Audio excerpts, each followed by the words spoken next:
주님께서 여러분과 함께 루카가 전한 거룩한 복음입니다. 9장 11절에서 17절의 말씀입니다.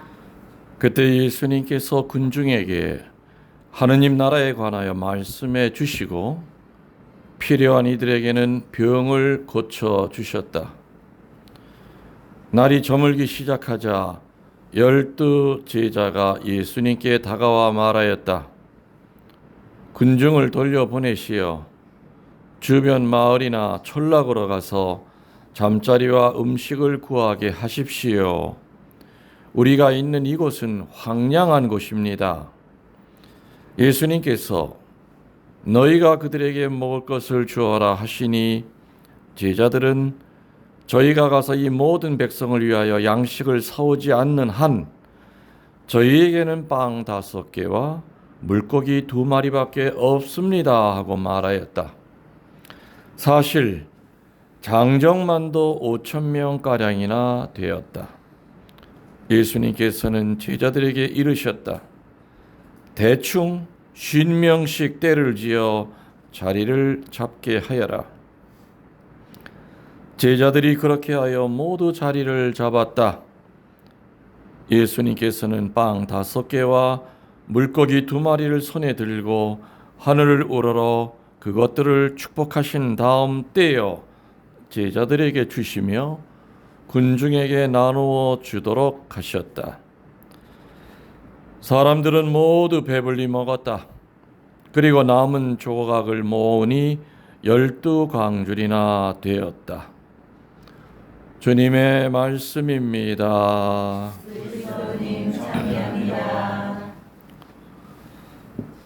참 예수님, 주님의 이름으로 평화를 빕니다.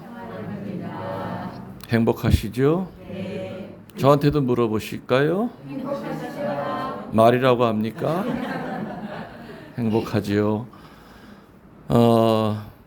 사실 은퇴하고 난 다음에 고생 안 하고 쉽게 이렇게 들어왔으면은 이 간격이 좀 덜했을 것 같아요. 근데 사실은 거의 1년 가까이 월세를 살면서 이 눈치 저 눈치 보고 또 아무튼 힘들게 살다가 이렇게 들어오니까는 일단 아무튼 내가 죽을 때까지 살 집이라는 그 생각이 저를 좀 편하게 해줍니다. 그리고 이 집이 너무 어렵다는 걸 자꾸 강조하면은 여기 못 오는 분들이 배가 아프셔요.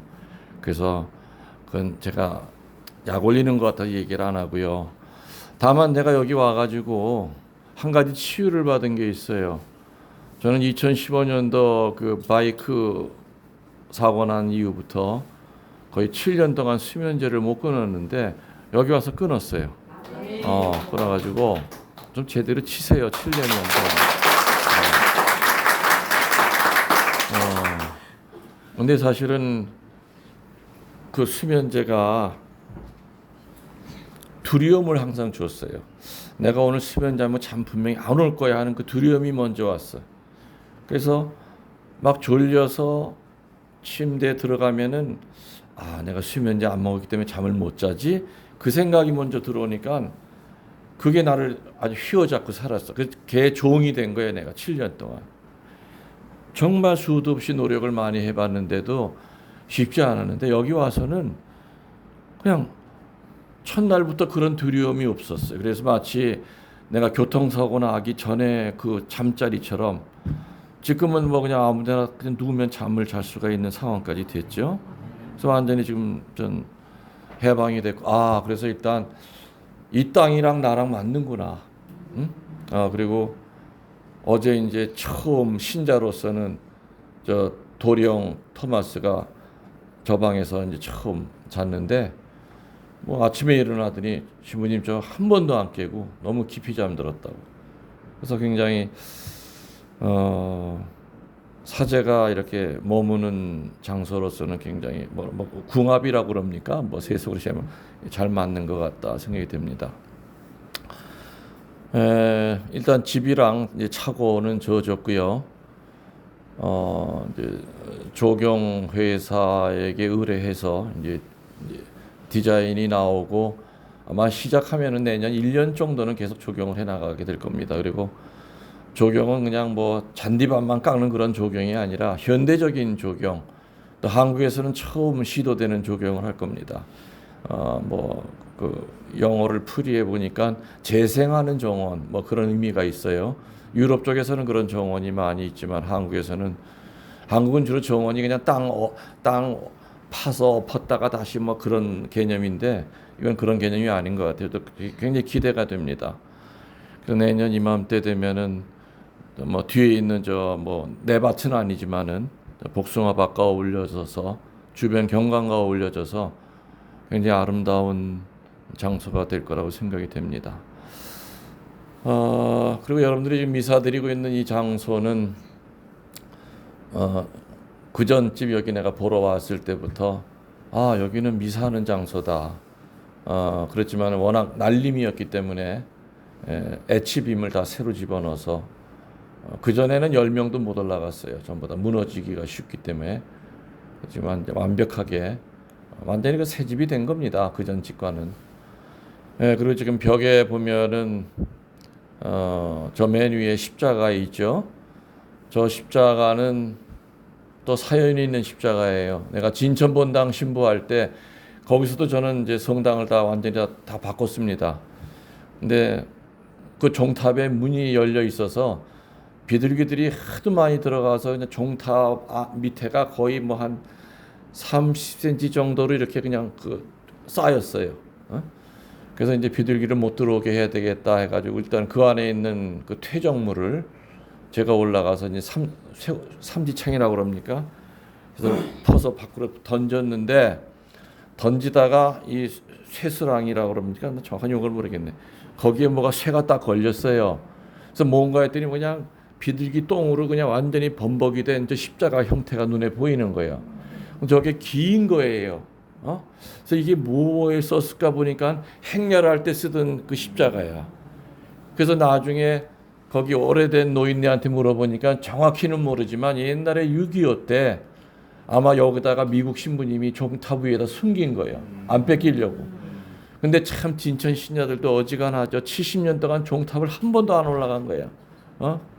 그렇게 쌓였는데. 그래서 그때 내가 공개적으로 신자한테 내가 이거 찾았으니까 내 거다. 넘보지 말라. 그랬더니 예 신부님 가지세요.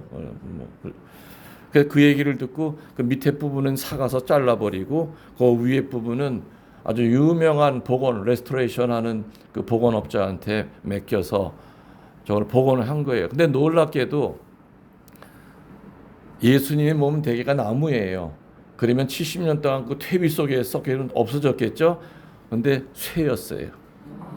그래서 만지면 이렇게 퉁퉁 소리가 나요. 그 때문에 그대로 지금도 예수님의 그 허벅지 근육 모양까지 그대로 리얼하게 이렇게 만들어진 거죠.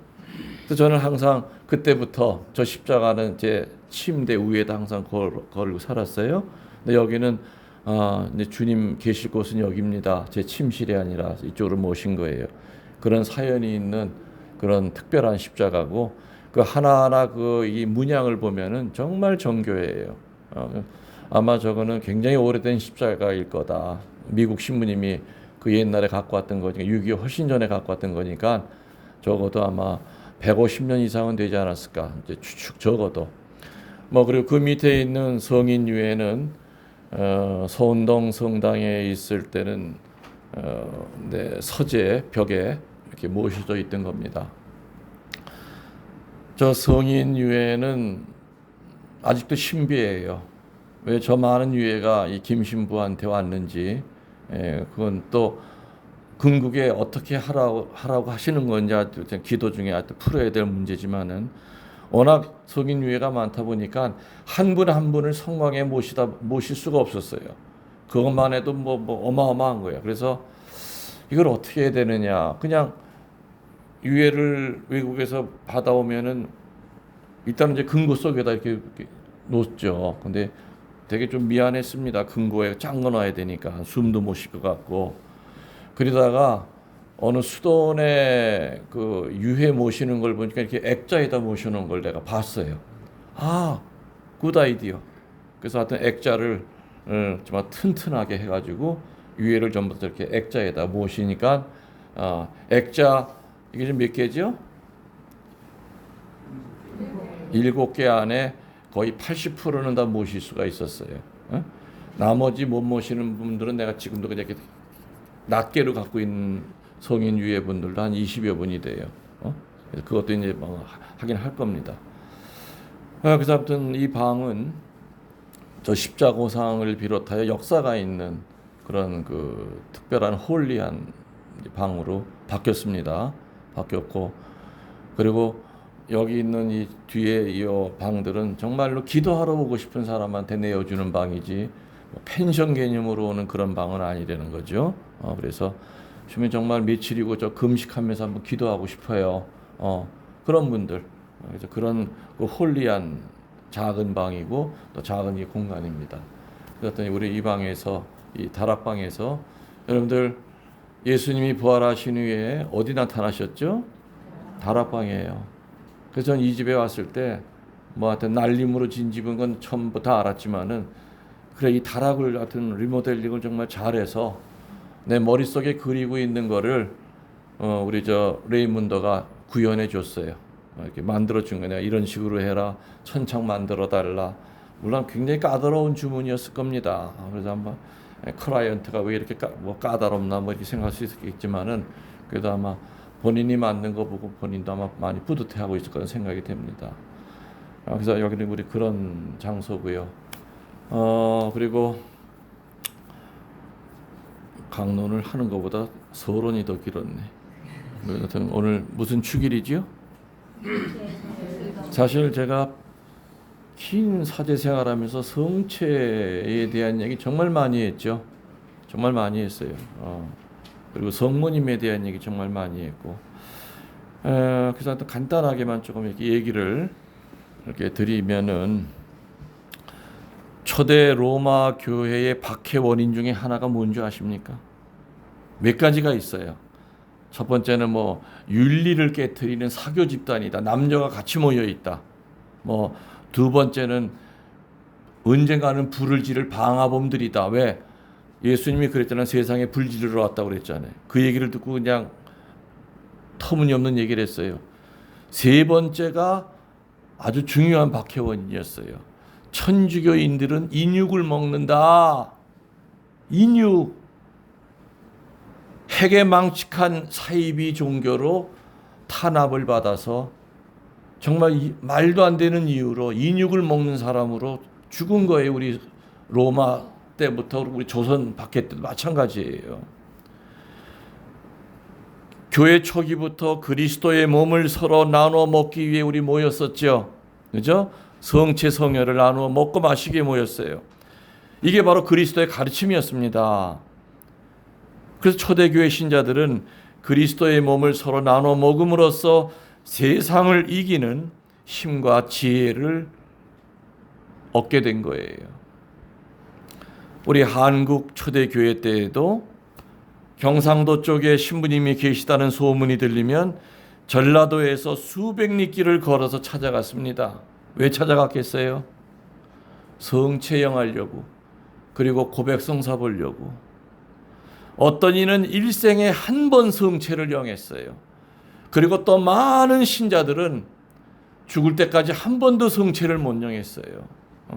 주일날만 되면 혼자서 공소예절을 하면서 신영성체 아시죠? 지금 내 혀 안에 주님 성체 들어오고 있음을 믿습니다. 그러면서도 눈물을 흘렸어. 그 신영성체 하면서도. 성체의 힘으로 살았어요. 이렇게 천주교의 그 성체에 대한 거를 엉뚱하게 알고 그걸 가지고 박해했다는, 와전이 돼서 사람을 잡아먹는 식인종 집단, 사이비 종교처럼 오해를 받아서 탄압을 받은 것이 초대 로마 그리스도교 신자들이 제일 많이 죽었던 이유예요. 우리 생각하면 좀 말도 안 되죠. 인육을 먹었다. 그게 아주 노골적인 박해 원인이었던 겁니다. 그런데 이런 오해는요, 사실 보면은 로마 사람들에게만 있는 것이 아니라 예수님을 따랐던 제자들에게도 이런 오해가 있었어요. 예수님이 생명의 빵에 대한 설교하셨죠. 근데 그거 이해했습니까? 12제자들이? 이해 못했어요. 그래서 뭐라 그럽니까? 제자들이 이 사람이 어떻게 자기 살을 우리에게 먹으라고 내어줄 수 있단 말인가 하면서 거부감을 갖고 많은 제자들이 예수님을 버리고 떠나갔다. 요한복음 6장 66절에 나와요. 예수님을 버리고 떠나간 이유 중에 하나가 어떻게 이 사람이 자기 살을 우리에게 먹으라고 내어줄 수 있단 말인가. 그때 많은 제자들이 등을 돌리고 떠나갔어요.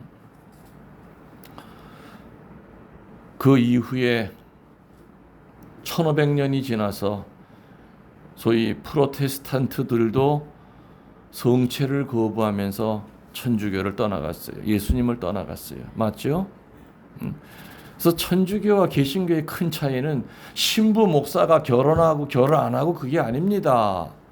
가장 큰 차이는 성체 성사가 있느냐 없느냐 그 차이예요.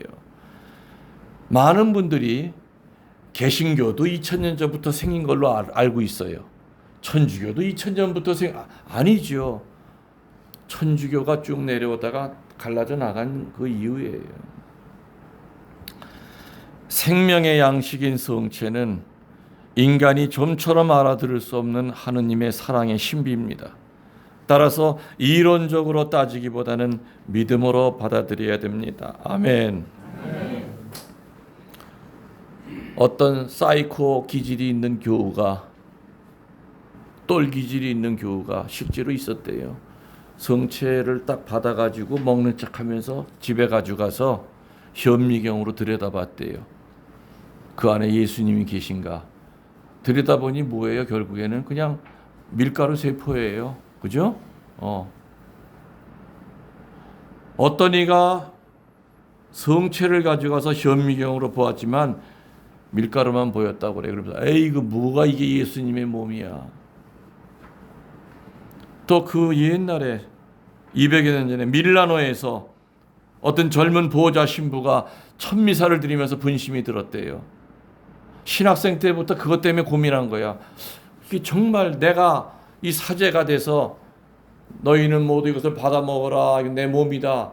그 순간에 이게 예수의 몸이 돼? 믿을 수가 없었어. 그래서 정말 고민하다가 그냥 신부가 된 거예요. 천미사 드리는 날 딱 들어올리면서 신학생 때 그 갈등이 또 생각이 난 거야. 이게 정말 예수님의 몸일까? 그러면서 경문을 읽고 땅에 딱 내려놓은 순간 어떻게 바뀌었어요? 그 성체가 살덩어리가 돼서 피가 흐르기 시작했어. 그래서 이 제단 밑으로 뚝뚝 떨어지기 시작했어. 너무나 공포스럽고 무서웠어요. 그래서 이 젊은 보호자 신부는 땅에 무릎을 꿇고 엉엉 울었죠. 미사가 다 중지가 됐어요. 주교님들이 오고 막 난리가 났어요. 결국에는 그냥 지금도 그 성광 안에 모셔져 있죠. 예수님의 몸이 그대로. 그 밀라노의 기적이에요. 성체를 의심하니까. 세상 음식 보약은 먹어도 우리 죽어요 살아요.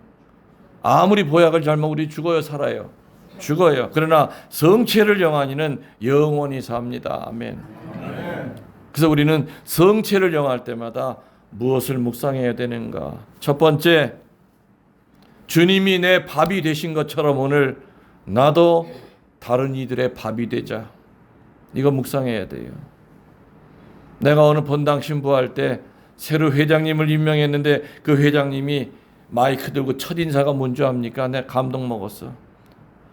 회장님 한 말씀 하시죠. 그랬더니 마이크 들더니 저는 신부님의 밥입니다.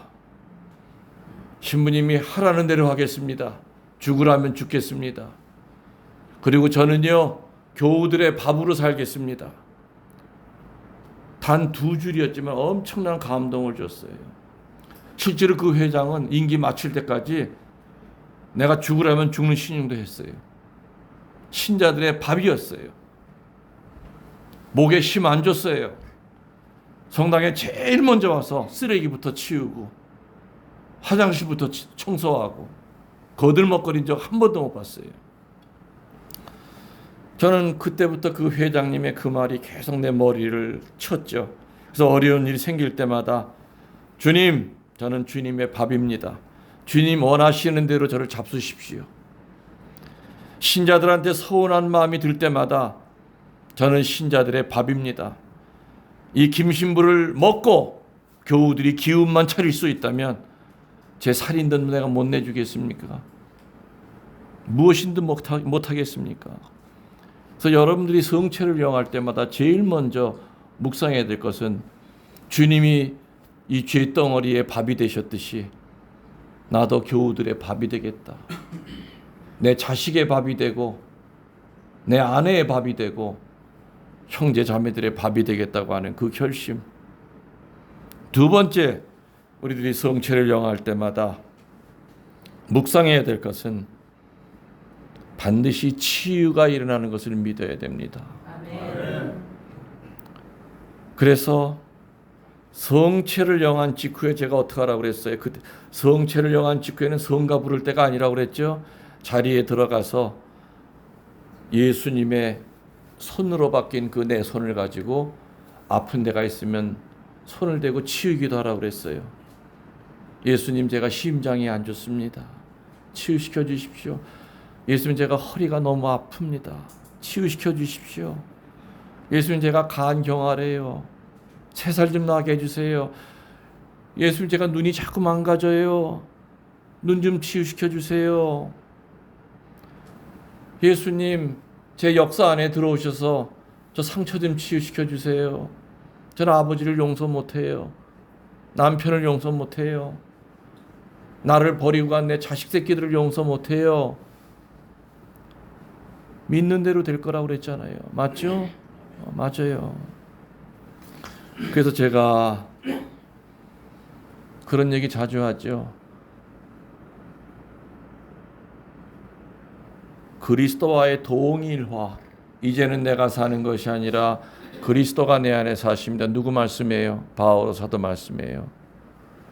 그래서 성체를 영하는 천주교 신자들은 예수님처럼 변하는 것이 아니라 예수 그리스도가 되는 거라고 그랬어요.